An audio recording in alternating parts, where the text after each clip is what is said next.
All right, here we are. It's time for another Buoy 10 update. Today is August 17th, and let's chat about what happened here today. We started off this morning with a little bit of an incoming tide, and I was bouncing around from spot to spot, just not really feeling good, not really seeing too many fish on the graph. And I finally decided to make a quick little move and just nose it in the current, just let the fish tumble in over to me. And I gotta give a little shout out to a couple of my buddies, Eric Swanson and Josiah Dar. I watched them absolutely put on a clinic. I literally saw Josiah probably hook, I don't know, 12, 15 fish right in front of me.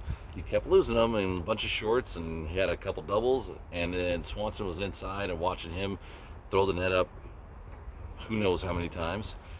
Those guys they had a rhythm. And it's really fun to watch, but it's also frustrating being that close and not getting bit. And I kept calling them, what are your numbers, what are your depths? And it just doesn't matter sometimes.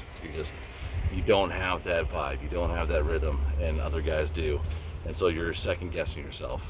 I kept marking fish up shallow, so I kept chasing those fish around, and they were getting bit down deep. I had deep rods, I had shallow rods, nothing was working. It was brutal. But then when the tide switched and started going out, I started doing really well. So I don't know what changed. I didn't switch my gear up. I didn't switch my flasher colors. I didn't do hardly anything. But just all of a sudden, we started getting bit. So sometimes it's just right place, right time, right fish, and that's all it takes. So it was good. We got all of our fish, all of our kings, and what a lot of us guides are doing out here is we are stopping once we get our kings until the coho show up. There are some coho here in the estuary for sure.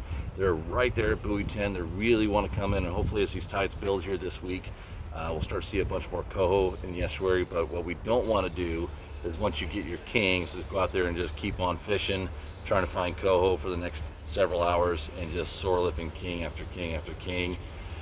That goes against our impacts, one, and two, it's just not the most ethical thing to do. So we try and, once we get our kings, pretty much cut it off for the day unless we know that there's an opportunity for coho.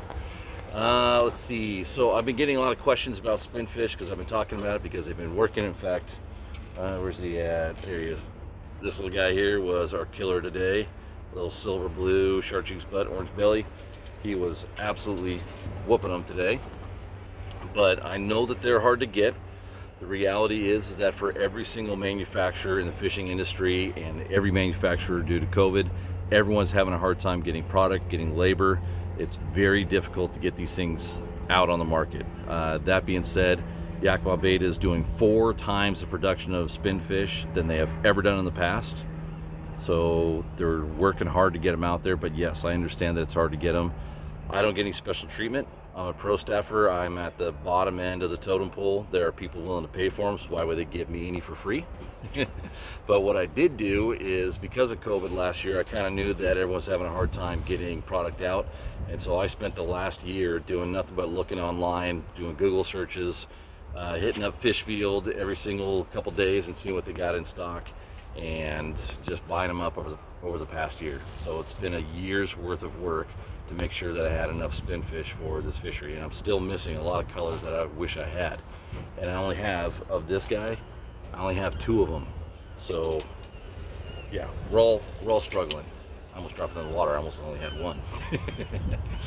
As far as my recipe, what I'm putting into the spinfish, it really is just that fish nip by Procure, and then I'm adding the tuna sardine scent bomb to it.